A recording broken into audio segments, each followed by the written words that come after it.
All right, hello and welcome, folks. We are here live. This is episode 25 of Radio Reflex. This is the end of season 2. Of course, the season's talking about this bad boy here. It's all about that belt and who's going to win it. We will tell you the results later in the episode. But right now, of course, I am Iain. With me, as always, is my co-host. And I'm Alan. And yeah, it's not only our season, but in a way, this is actually a significant kind of, I'm not sure of a phrase, turn of a tide for Flesh and Blood, because we're moving out of the first two sets, essentially. If you get what I'm saying. The completion of the first arc, really, is what Cruicble of War is going to be, and so we had Alpha Prince, and let me just bring this up for a man who often turns up late to Hobby League. I find that very interesting that he brings that up. But good to see you, Kale. Nice to have you along. To be fair, Kale is Kale our number one fan? Possibly. Perhaps. There's Winway as well, but of course. Okay. Of course, I know Kale is going to be super excited to crack some packs later this week, as we are both. But yeah, so let's get into good housekeeping. What have you got for good housekeeping today? Oh, well, to be honest, I mean, we talked about some stuff earlier today, but then I went for a long walk with my daughter for the last 2 hours, just trying to then realized I had 15 minutes to get back for the podcast. So everything's blanked out of my head. Probably first, just things to go over is, if you haven't seen out there, that the Road to Nationals, there was 2 Road to Nationals left after in New Zealand. There was 2 Road to Nationals left after the double weekend in Wellington. So the COVID lockdown basically cancelled the Mighty Ape event. So that's pretty unfortunate.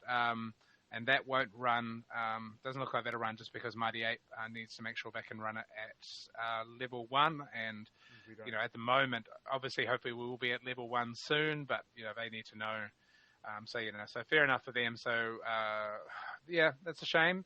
The other announcement is, of course, the very last Road to Nationals, which was due this weekend for Card Merchant, is moving. If you haven't seen it... Alan, I'm just going to interrupt you there. It's not... Yeah. This weekend's was actually Nelson's. Not Card Merchant's. It's next weekend. Card Merchant was next weekend. Yeah, sorry. So. Yeah, sorry. Yep, forgive me. I got that wrong. Yeah, so Card Merchants was to be next weekend because it's in level 2. So that has now shifted.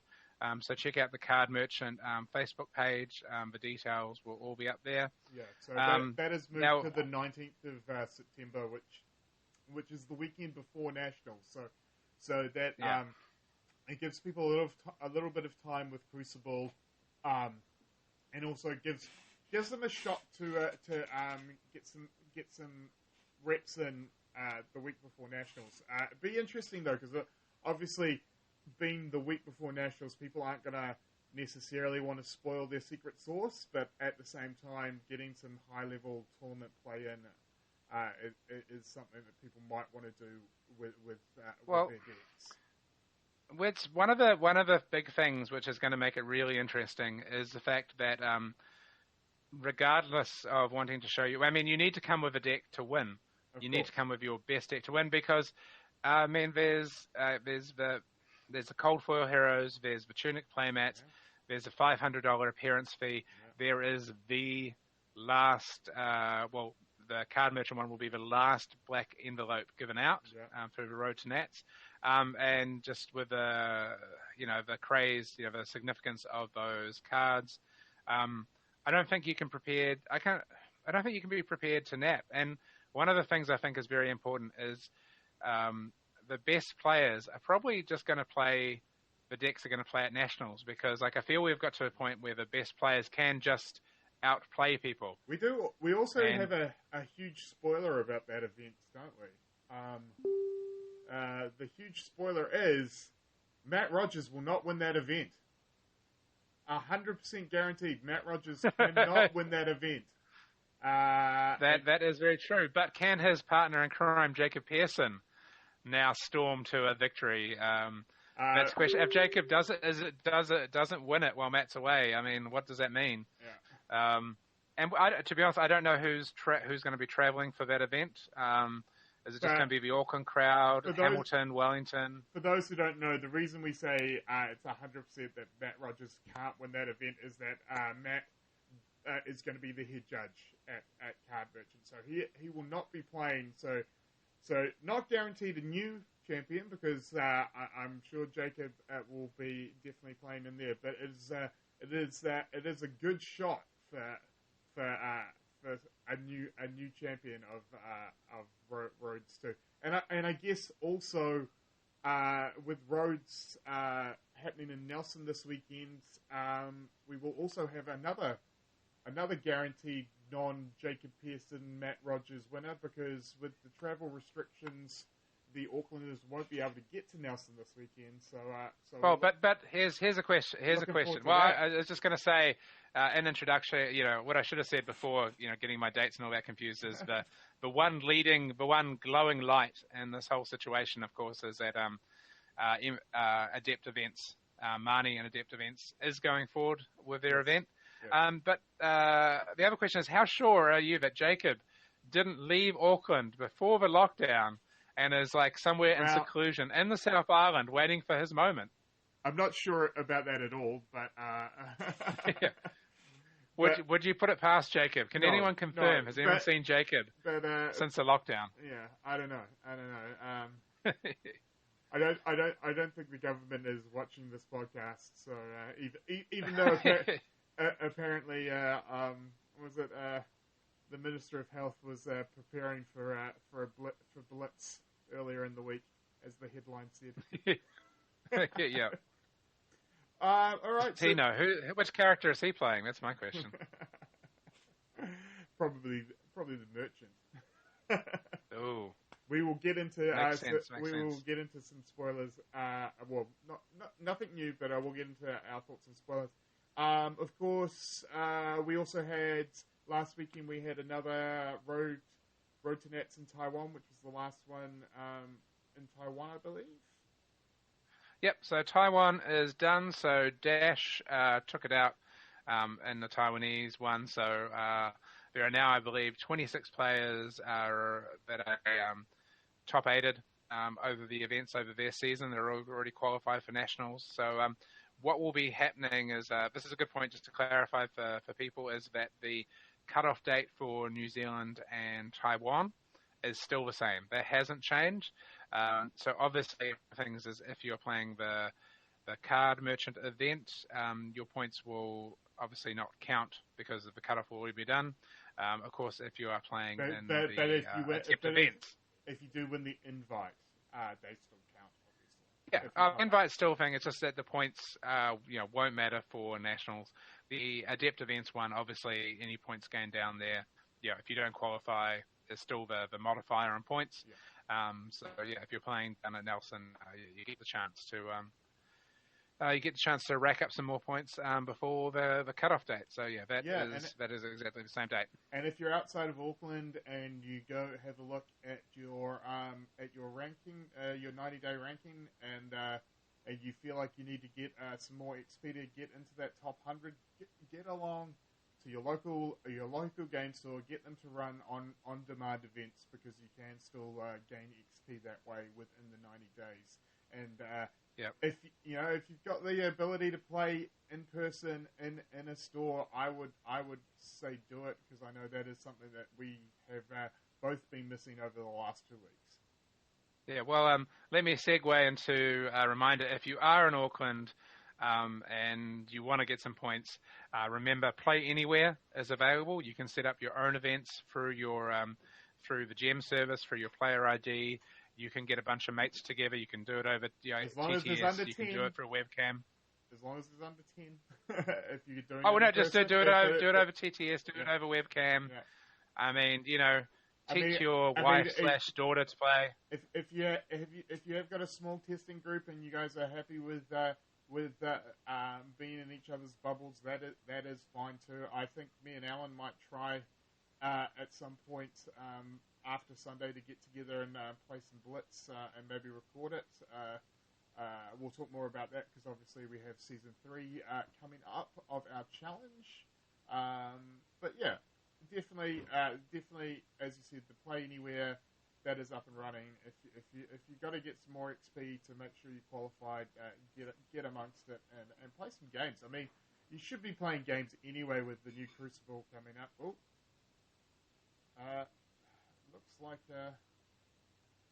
everything's got. Oh no, there we are, back again. All right, yeah. So as I said, with the new Crucible getting cracked, you should be playing games anyway. So you may as well make them count. Are you there, Alan, or are you frozen? Yeah, no. You're frozen. I'm here. You're frozen.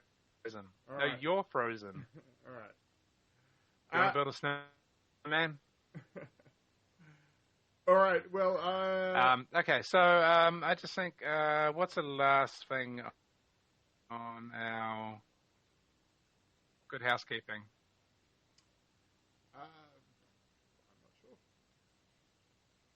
All right, you're back. You're back, Ian. All right. Am I back? Yes. Yeah. Yeah. No, I think the last thing is I just want to give a shout out to all the content creators who have done spoilers, whether it be articles or videos or live streaming.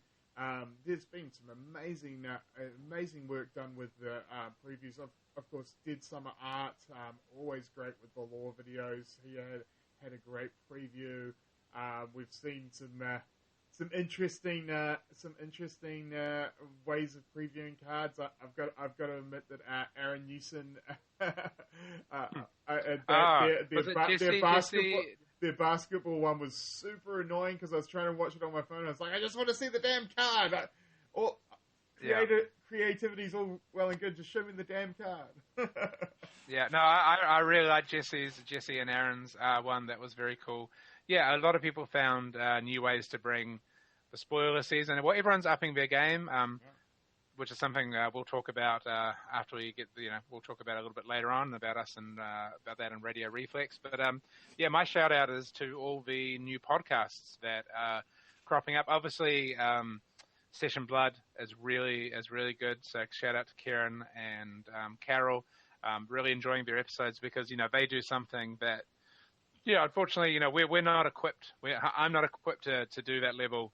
We're going to talk about how we enjoy the game, how we like to play the game, but they're on another level, and obviously their results. If you don't believe what they're saying, just check out Karen and Carol's results over their fab careers, which are less than a year old.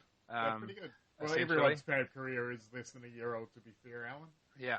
Well, I don't know. James, Chris, Jason, theirs is a bit longer. By the people who invented the game. Yeah.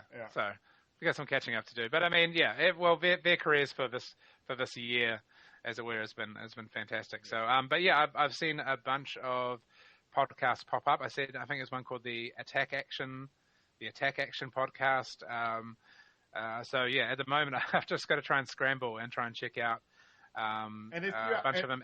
Outcasts Haven have been doing some good stuff. And if you do, Midian Guard. Yeah, and if you are casting again, we'll talk a little bit later about what we want to do in the future with Radio Reflex. But definitely hit up our Facebook page and put a link to your podcasts and stuff. We are happy to share that. We want to know about it. We want to have a listen ourselves. So don't feel like you're stepping on anyone's toes by pimping your podcast out on our page. We are more than happy to share the love.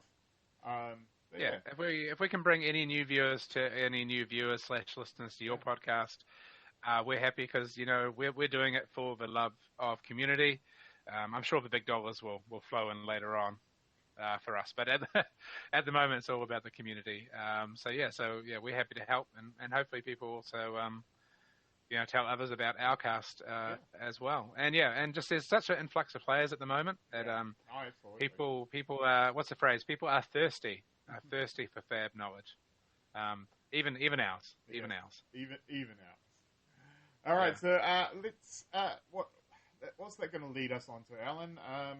Well, let's. I thought that we could just go over, not too in depth, but just like pick out our favourite spoilers, because I think pretty much everything's wrapped up. I mean, there's probably a few surprises left from the studio, hopefully, but I think a lot of the set is out. So, do you want to try and hit up your favourites? Yeah, I think the key card that hasn't been spoiled yet is the legendary hero, the Shapeshifter, which I am really looking forward to. I'm just pulling up at the moment.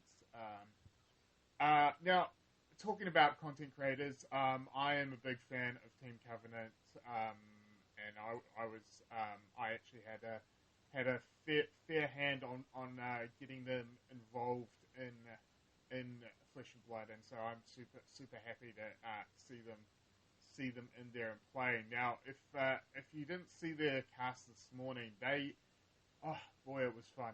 So Legend Story Studios actually sent them out some pre-made blitz decks of 4 of the young heroes that are coming out in the new set, and man, it just inspired me.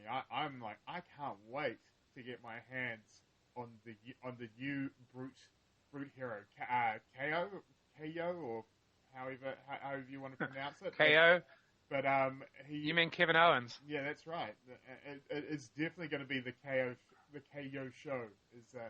Is going to be the deck that I'm building.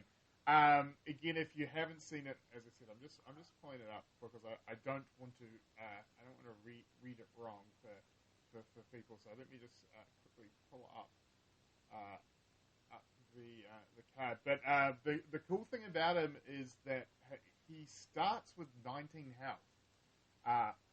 Which is interesting because other than against Kano, that means you start off and your Scar versus Scar is already online. Your life for a life, your Scar versus Scar, all that advantage is get go. So you can win the dice roll, play Scar for a Scar on first turn before they've taken any damage, and it's pretty exciting. Let me just read his ability. So Berserker Runt is KO or KO, depending on how you say it. Berserker Runt, which he reminds me of Wild Child, who from Age of Apocalypse, who used to be sort of on a leash, held by Sabretooth. So if you think of Rhino like Sabretooth and KO like Wild Child, I think that's quite a nice reference. But anyway, it says, whenever you play an attack action card with a 6 or higher base attack, roll the d6. On a 1 through 4, the half the base attack of that attack rounded down. On a 5 or a 6, double it. Now that's exciting to me. I don't know about you, Alan, but man, that has got me. I mean, I love rolling a dice. There's some great. One of the cards in the pre-made blitz deck that they sent out Team Covenant is one of my personal favorite cards. Is of course Demolition Crew, which a 12 dominate Demolition Crew. Sign me up, man. Here comes the axe, here comes the smasher. Of course, swinging with those mandible claws. But what it does bring up is it makes sense of some of the other cards that was spoiled a little earlier in the Brute line,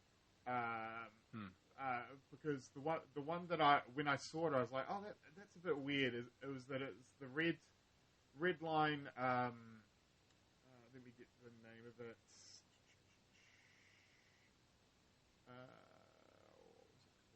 Swing Fist, Think Later, and the red line is 4 attack, 3 damage, and it says as an additional cost to Swing Fist, Think Later, discard a random card, go again. Now, initially I was like, that's really weird that it's not a 6 cost, because that's generally what we've seen the random discard on. But it makes sense for the KO build, because again, it's an attack that you don't have to roll the d6 for. so it's not going to halve it. It's still a 4, which is generally either a defense reaction out of their hand or 2 cards to block. It gives you go again. Plus, with the random discard, if you've built your hand right, it should discard out a 6 cost attack, which then turns on your Mandible Claws to give them go again. And so it actually makes for some really interesting turns.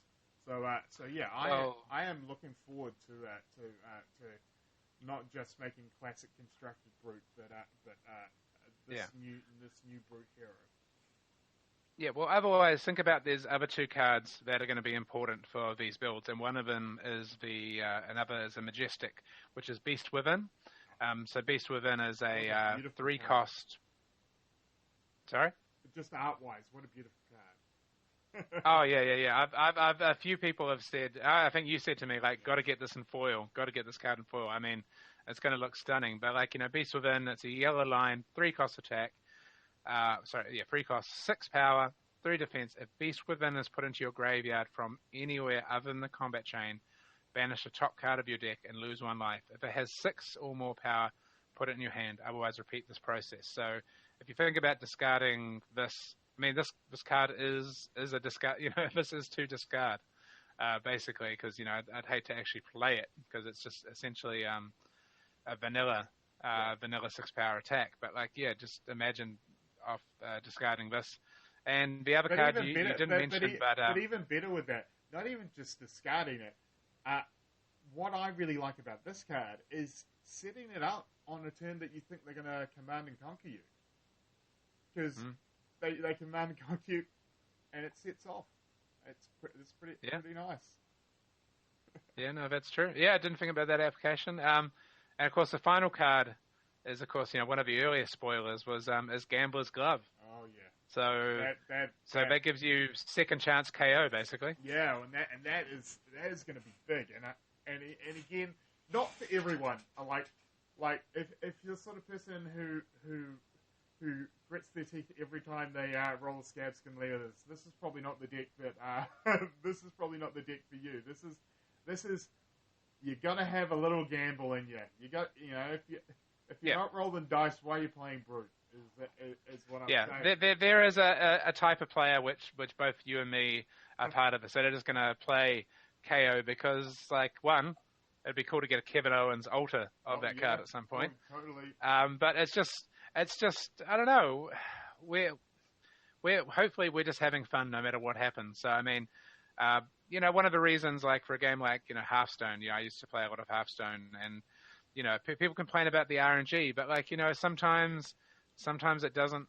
Sometimes it's rainy weather, it doesn't smile on you. But those times with that RNG, just when you get your Demolition Crew Double D, and you're going to be you can't, punching the sky. You can't have the massive highs without the risk of the awful lows, right? Yeah. So we're dice rolling junkies. We just need a hit.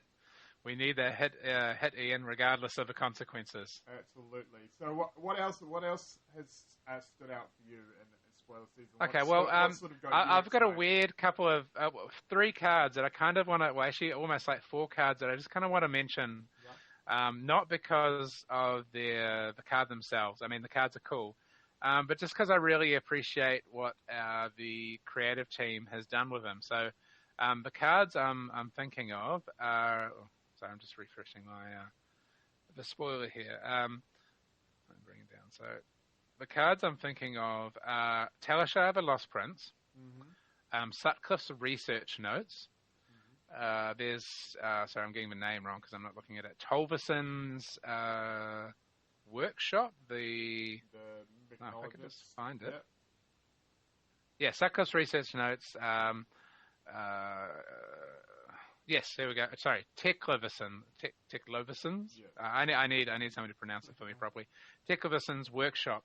Now, the reason I pull those cards together is just because, Flesh and Blood is, the idea is that, you're facing down the Brute, you're the warrior, you guys are eye to eye smashing each other. But these just bring another little dimension, and certainly a really powerful story dimension with just cards There's cards of somebody's workshop, Sutcliffe's, his workshop and his notes, the tech was in the workshop, and like if you look into the art, there's so much depth. There's so many things. Like I love the whole thing with the Talishava, the lost weapon, just sitting in like an antique store, waiting to be found for somebody to notice it. And the other one that also kind of is not quite the same, but is Heron's Flight, because you've just got this beautiful shot of the heron coming down through the mountains, and you've got your brute attacks, you've got your doot, taking off somebody's head and stuff like that. But then you've got these kind of quieter story-driven cards, and I'm going to appreciate every time I get to play it, especially Herons. It's amazing. Yeah, no, absolutely. That the artwork is. I mean, I've always loved the artwork that Flesh and Blood has brought, and it's just getting more and more dynamic. We're seeing, especially in this, there's a lot more landscapes and it's the world building artwork in a lot of these cards, which I think is really cool. Again, the new characters. Well, there's some brutal. Some very brutal cards. I don't know if you saw the card that the development team spoiled today on the website. I did. Man, it's eye catching, that card. Man, yeah, like and yes, and Snag. How cool is that Snag? And also this is what I also love about how each set expands the world out, because again here in the review they talk about the Butcher. Of course, this is the first time we've seen him. He's not a character that we're getting in the set, but this is the first glimpse we've seen of him, and I'm sure going forward we are going to see more of him, and just amazing. There's artwork for everyone in this, and also what a brutal card that is. If you haven't seen it, it's in the article. It's Snag. It's a majestic, and it's a blue. Pitches for 3, costs 0, and it is a generic instant, which I think this is going to be a card, much like Remembrance, that sees a lot of play in a lot of decks. And it reads, attack action cards can't gain attack from their own effects or effects from attack or reaction cards this turn. So, wow. But just remember, as an instant, it has no defense value as well. That is so right. That's pretty significant. Right. But it does pitch. It does pitch for 3. Like late game, you don't want to get caught in your hand if you really need some defense. But in saying that, it kind of does defend, depending on the matchup. Because like if you're playing against Ninja, that's going to turn off the combo line bonuses. It's going to turn off the likes of your Razor Reflexes, your ancestral empowerments. I mean, against Warrior, you can turn off the reprise effects of a lot of these cards because you don't have to worry about the Iron Song responses. You don't have to worry about the Singing Steel Blades and like that. So or the tricks where people trying to pummel, as I said in the article, the classic Command and Conquer with a pummel, or Goliath gauntlets.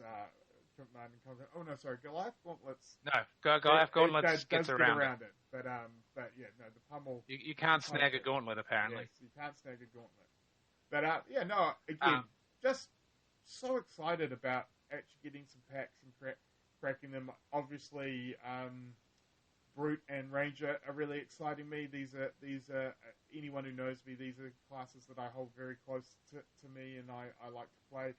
I'm not sure about traps. I am undecided on whether or not I think you're going to have to change your build. Like, I think of all the classes, Ranger feels like it's a new way to build Ranger, as opposed to cards to help out current builds, which a lot of the other decks are sort of getting improvements. Whereas I feel like Ranger has just got a different playstyle, is what the cards are bringing. we'll wait and see. Slightly off topic, but also on topic. There was the Unplugged Games in Lismore in Australia. Was able to run. They ran their own kind of own store championships, and through 6 rounds, Ranger came out the top with a very interesting list that was very much a kind of go wide. Yeah, it very much.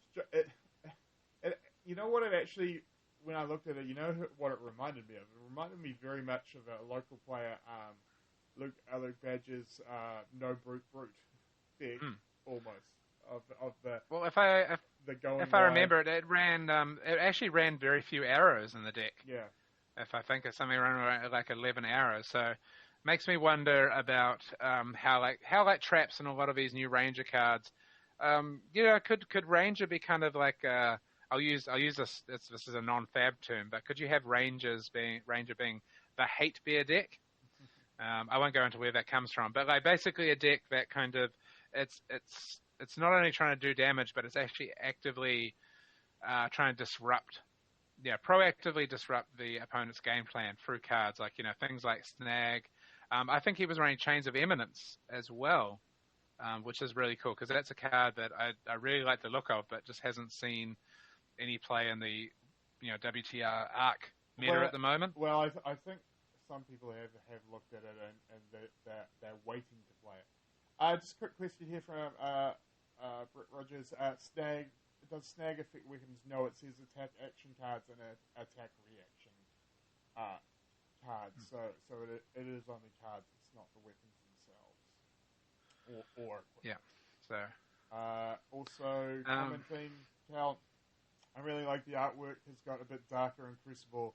Really living up to the title of Flesh and Blood. Yeah. Like I mean, of course, definitely a lot darker than of course that headshot and hamstring shot from that nice fluffy bunny Ranger cards from the last.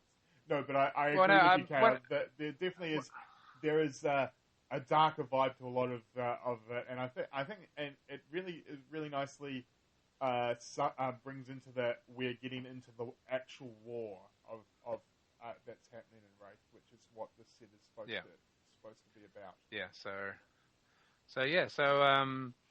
Things already. I suppose the other major thing to talk about is the Fabled card that was spoiled on Alpha Investments. Rudy opened his box and it was Shard of the Arknight, which is pretty exciting. Being somebody, I mean, I think a lot of people have been saying, "Wow, time to take another look at Viserai," just through the previous spoilers.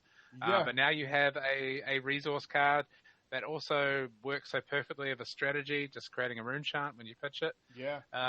It's interesting. Like, and I see a lot of discussion about having a non-generic Fable card, and I think this is something that we will see going forward because I mean you can't they just become too important if they're always generics, and while they're supposed to that the whole idea of the Fable cards were not to be must cards for playability. They were more for the collectors. They were more to give a cool thing that does help, but isn't necessarily game breaking.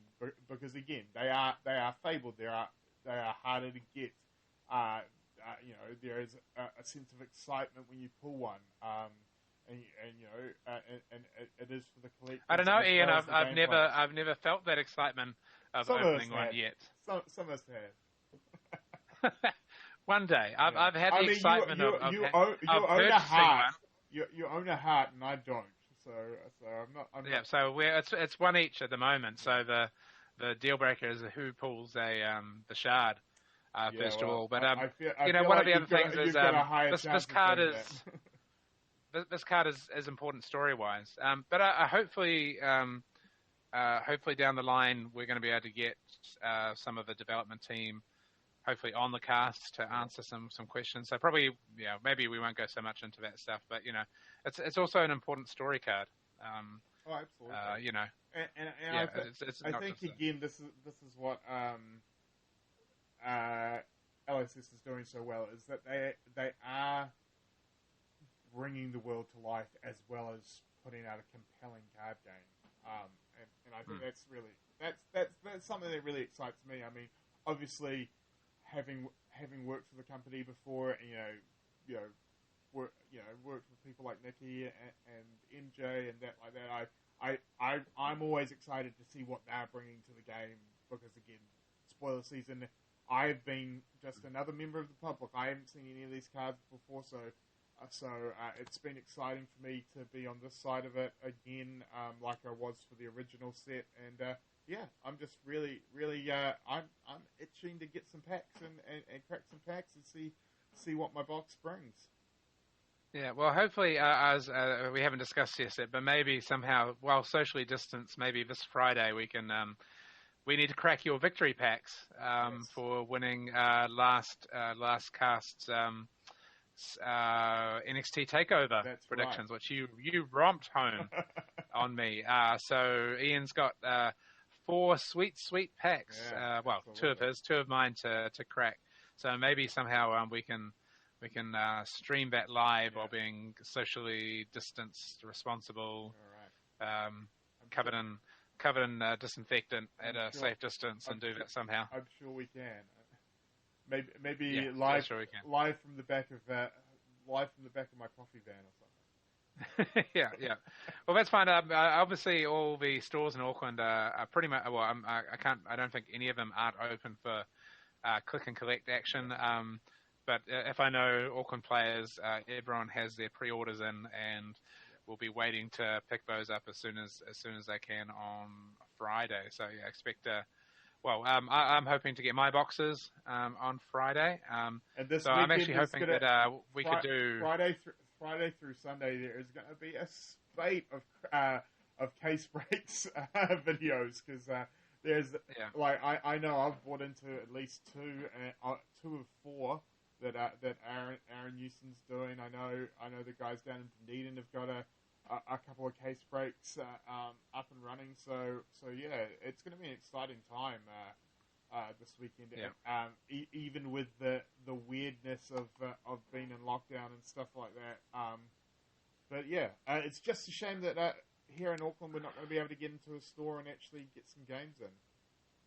Yeah, well, I'm hoping sometime in the weekend that I can crack all my cases on stream, and of course I'll have B because she loves opening packs. She goes in because usually when I open packs, what I do is I don't sort them immediately. What I do is I cut the tops off the pack, have a look and put them back in the box so they're ready for a later date. And B loves that, but every time I bring a box home, she's very eager she's got the addiction even though she can't play yet. She loves to crack the packs, so that's going to be really exciting. Excellent. All right. Okay, so that probably leads us into into season 2. Yeah, into season 2. Let me. So scoreboard is where we're at. So as people know, we have been in lockdown for the last 2 weeks, so we have not had a chance to bring the scores any different. So it's a little bit of a climactic lead in. So I'm just going to bring up the final score of season 2. Iain 31, Alan 28. So close. Imagine what 2 weeks. Yeah. 2 weeks. You're within tasting distance of getting it, but I am. But I feel really happy because season 1 was really a bit of a drubbing, but I feel like I managed to you got ahead, but I managed to keep you within striking distance. I mean, the other problem is that you got to play Road to Nationals. Yes, pardon? I did, but to be fair, you kind of didn't stick to the punishment from last season. No. We'll get on to... And so with that, because a lot of your wins came from drafts, and a lot of those ones you did not draft Viscerai. So I let's just get straight into punishment for season 2. I am making this more of a punishment for you. So you can't get around what you did. But I'm giving you a little bit of lenience because, you know, I'm 2-0. I'm feeling a bit confident. Plus, the punishment for Season 3 is going to be big. And I want actual genuine stakes on the line. I want you to have a shot at winning because when I tell you what we're playing for in Season 3, I think you're going to be... I think you're going to... I don't know. You may be excited. You might... Be nervous. Are we going to unveil? Are you going to unveil that tonight, or are we going to leave it for the start of Season 3? No, I'm going to unveil... Maybe not how we're running... Exactly how we're running Season 3, but I'm going to unveil the punishment of Season 3. So... Okay, all right. Well, let's do Season 2 punishment first. All right. So, here it is. Much like for winning Season 1, I am going to choose what you have to play in Season 3. But you didn't stick to it in Season 2. So I'm going to give you slightly more parameter, but still a challenge. For Draft, for Blitz, you have to play a new character. You cannot play any of the 8 characters from Welcome to Wraith or Arcane Rising. So that means you either have to play Betty, you either have to play KO, you have to play the Merchant, which could be cool at Blitz. I'm gonna be nice and I'm gonna say Ira in there, or the Shapeshifter, or Kasai. So yeah, in Draft or in Blitz events, you have to play Crucible of War characters. Yeah. I will take this punishment as being lenient because I'm all behind. I feel like this season, Ian, we're going to be all in on Blitz, more than Classic Constructed. I want to do all 5 of the heroes. Don't forget that is also going to be a pit fight as well. So anything that has a young hero, you can't play Welcome to Wraith or Arcane Rising. Well, that's fine, because I feel like we're going to play a lot of Blitz UPF as well, since that just seems perfectly suited. Cal says, can I volunteer as a stand-in for Alan if he can't make an event Ian's play and makes it fair FedEx? No. Well, are you willing... Well, hang on. Cal, are you willing to take the same restrictions? That means you can't play Guardian. Let's see if he comes back with an answer for that. Yeah, you say like that. Cal just Cal can do anything, man. Cal can do anything.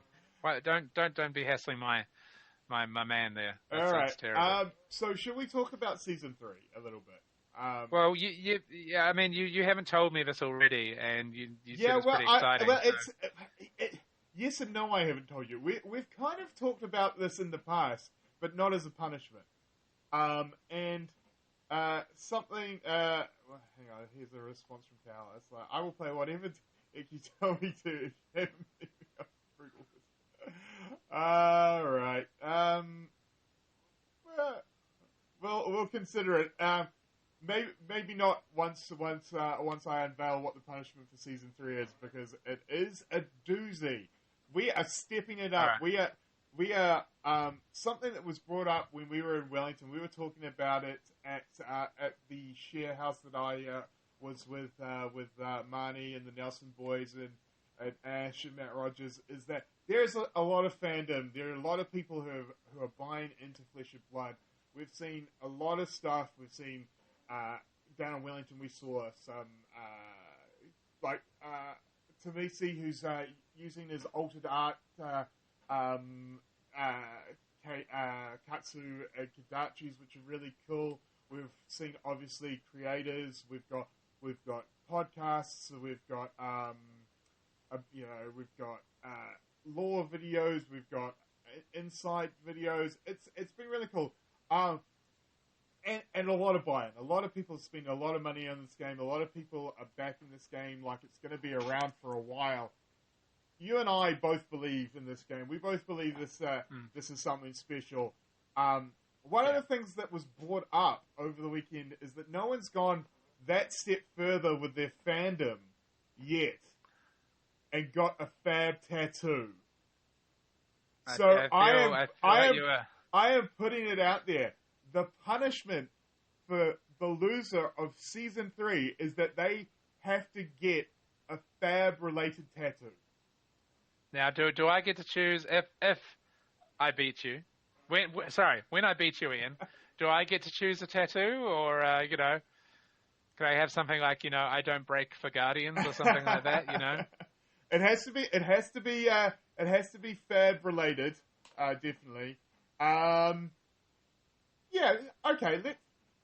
If you're happy for me to also pick what you get tattooed with, if you want to put that out there, I mean, because I'm 2-0. I'm feeling pretty confident, Alan.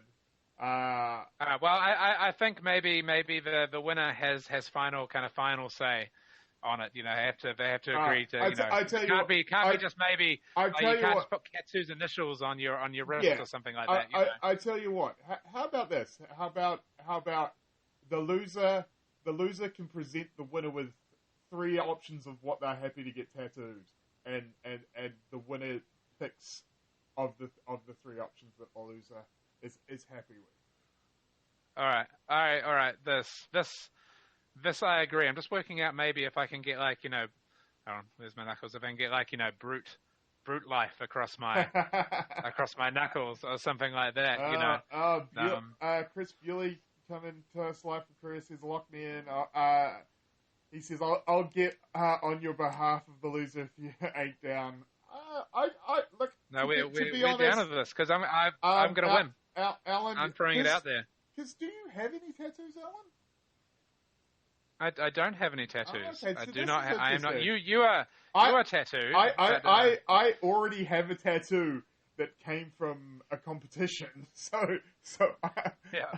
I already have a dumpling on my shoulder. Ian's like Ian's like totally. This is easy. Yeah, that came from a competition that I didn't even enter. So. All right, I'm brave enough. I'll even put 4 copper. I'll put 4 copper on the line. 4 copper on the line. All right. Okay. Shout out to Vault Games who did the unveiling of Cashin and had the they cut up the silver coin to give to pay for Cashin. All right. But yeah. Again, but another great content. Quick shout out to Chris Bewley as well. 7 Days of Flesh and Blood. Chris is, I believe, he has unfortunately left us. He is in another country. Yeah, he's in Korea at the moment, and probably very close to coming close to the end of his 2-week quarantine. That isolation from moving over there. So hopefully he hasn't gone absolutely stir crazy yet. I've seen some of his mukbang egg cooking shows. Well, I kind of hope Chris both stays and goes because Chris will hopefully do a great job over in Korea, but at the same time it would be great to see him back in New Zealand again. But good luck. What does Chaos say? How about you have to get each other's favorite tattooed on you if you lose? Well, I'm not sure because to be fair, that's just Reiner both ways, right? I actually have one idea that's come to my mind is, of course, a lot of people, you can get like tattoos, kind of this area is Kadachi 1, Kadachi 2. So like I'm always not a Kadachi and a needle, maybe. Yeah. Oh God. maybe I just get I just go full hog and get like a full weapon set up one arm and down there. Everything but Dawnblade. Everything but Dawnblade. Get a Ticklo. You'll never get there. You go, Ian. You have to get. That'll be a punishment. Not being a warrior player ever. You'll get me Dawnblade tattooed on my butt, or something like that. Maybe cross maybe Dawnblade across here. No face tattoos. No, we're not. No, that is definitely no face tattoos. Yeah. But so folks, we are putting real stakes on the line for season 3. So definitely keep following us. This is going to mean some serious stuff. We're going to have to work out exactly when we're going to run the season 2 because it is a bit of time between Crucible and Monarch coming out. So I'm not sure if we're going to run the whole whole length, or if we set another time date for season 3. But yeah. Well, hopefully, Ian, what we can do is maybe our original Blitz event that we were going to run at Hobby Master Entertainment Centre before Crucible came out, obviously had to be cancelled. Hopefully, we can actually just maybe we can use that event as like the kickoff for our season, because of course it'll be fully powered Blitz to take off. So yeah, we'll look into that. We're just hoping to get out of lockdown first. Brett Rogers, yep, Brett. Dawnblade tattoo, yeah, definitely. All right. So I suppose the next step is leading from season 2, season 3 is taking a moment to talk about Radio Reflex and ask the audience. Well, there's a few of you watching it live. Hopefully, obviously, there's more people that watch it later on. Is about the future, because at the moment we are now the longest running Fab podcast, 25 episodes. Now, admittedly, we did get called out on the fact that we haven't actually uploaded a podcast version of the podcast since mid-July. Hopefully that will change from tonight. Let me just quickly tweak down with this camera. I just got this flash new Manocaster Kickstarter bundle that came in, so I am hopefully, if this is working right, I am recording the podcast as we're doing the YouTube. So hopefully this should go straight up afterwards. But yeah, no, looking for we definitely want to do a bit more. We have seen Session Blood; they've definitely stepped up their game with the quality of the production and stuff like that. Of course, we are just two guys that don't really know what we're doing. So we are going to look at stepping it up, and we're looking for suggestions. We want to see what people want out of the podcast. Do you want us to continue to do these live YouTube and upload the audio? Would you like us to just record so we can do a bit more production, so we don't have what happened with our spoiler last week where we're fumbling to share screens? Or if there is someone who wants to step in and help us produce, who has got a bit more technical nous and can do the back end and make it look a little bit more flash while we're doing it, please reach out to us here at Radio Reflex. We'd love to bring someone on board that'll help the production of the podcast be a bit more. Now, you also had a thought about what you wanted to do moving forward. Well, there's definitely a few things. So one of the things we'll be doing is we'll be setting up the Radio Reflex website soon. About to purchase a domain for Radio Reflex, and I want to turn that into like a community hub for podcasting. As we said at the beginning, we do this for the community, not the big bucks. So, while we would like to be known as like the first pioneering, we would like people to remember we were, all right, Sasha was there first, but we've been consistently casting, give us a few props. We really want to see all the other podcasts and most importantly, a way for people to easily find it. So Radio Reflex, it'll be radioreflex.org or .co. Will be coming soon. I'm going to start work on it this week. And hopefully we can do a bit of content. I'm not gunning for Metrics Daily or FabDB. But yeah, we want to do our own thing and just support everybody. And one of the big things is, as I said, I was a little bit embarrassed by our spoiler thing because we had some technical difficulties. The internet wasn't running right. And the thing is, now that more people are coming on board with Fab, we as we talked earlier, we've got some really good contributors like Logan and Metrics Daily, Kirk and FabDB, Dead Summer Arts, people like Dice Commando, who else? DM Amada, Red Zone Rogue, Team Covenant. I mean, it's hard to beat Team Covenant, and I really feel we still want to be here in 50 episodes, 75, 100. So yeah, we're just going to try and bring up our game. You know, it was acceptable early on. We were feeling our way, and we're still feeling our way because you know we're both full time jobs. You know, got a family, but I don't know. We want to make Radio Reflex. You know, like in 10 years' time, we can look back on real pride on what we did. Hopefully, what we did for the community. If that's just bringing to helping people pass the time while they're just stuck in traffic on the podcast, or maybe getting that one extra person to an event. And playing alternate formats. Yeah, playing. I mean, the real reason me and Iain did this podcast is so we could find alternate formats until we find one that we're the best at, and then just stick with that. Until people get better at it than us. You know, this is why I like Pauper. We're like, we can be real good. We're starting off the format. Of course, Jason and Henry proved us wrong on the very first event. But yeah, props to them. So yeah, Radio Reflex website coming. Like Ian's, we're just going to step up our production values, spend some more money of ourselves. I don't think we have any intention to do any kind of paywall. Maybe we could do a Patreon at some step, something down the line. But yeah, we just, I suppose at the moment, we just want to bring our production values up. So if we do something like that, it'll be well deserved if people follow us. Yeah, totally. Alrighty, I think that is us. We are just shy of an hour here, Alan. Unless you have a Kurt's Corner.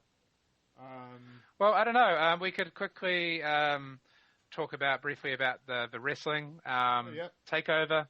You pummeled me on the results. I think all of them basically. All but I believe we both got Pat McAfee wrong, but that's neither here nor there. And I didn't get the tag team, but everything else was. Well, I didn't get the tag team. I didn't get the tag team either, so that was cool. So that was pretty cool.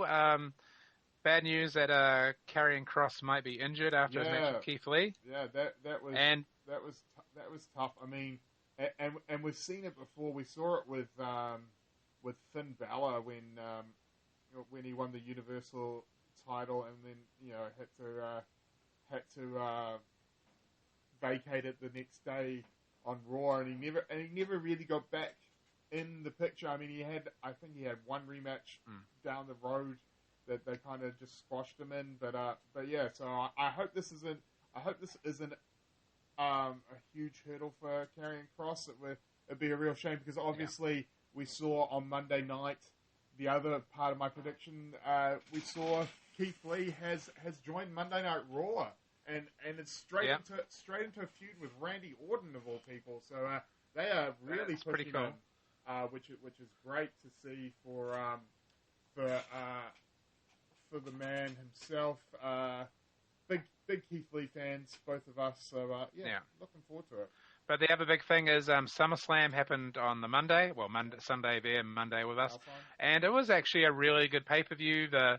That was a sick bump by Asuka. Yeah, sick bump. Ooh, that powerbomb to the outside.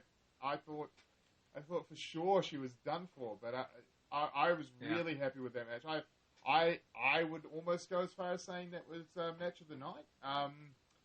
Really interesting. Really interesting. Also, if you notice that the Drew McIntyre Randy Orton match, neither of them hit their finisher. They tried. None of them connected. Yes, none of them connected. So that was won by a backslide by Drew, which I thought was great, and it leads into extending that feud on, which I think is good because I think a one and done just really wouldn't have given justice to that feud. Yeah, well, I mean.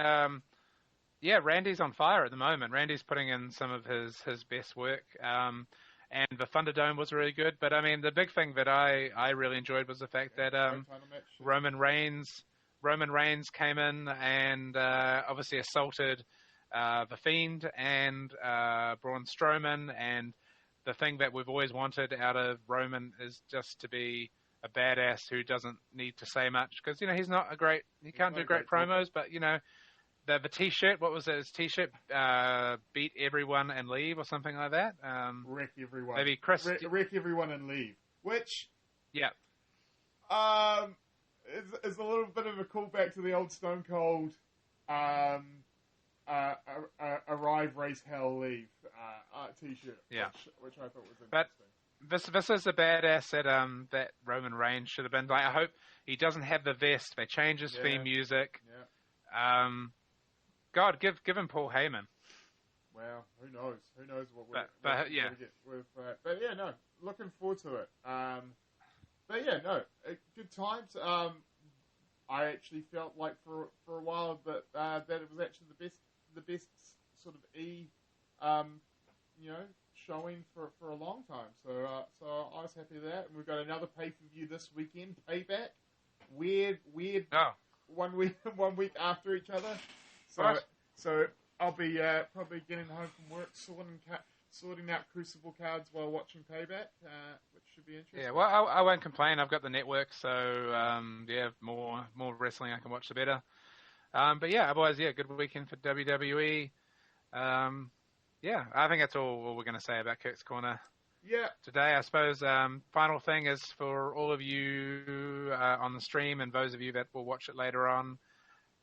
Thank you for being with us for 25 episodes. Yeah. Oh, and on the Yeah, quarter of a century. This was kind of where my batting average when I played high school cricket. This was around about the mark that my average was at 25. Yeah. Get some quick runs. Quarter century. Yeah. So just thank you.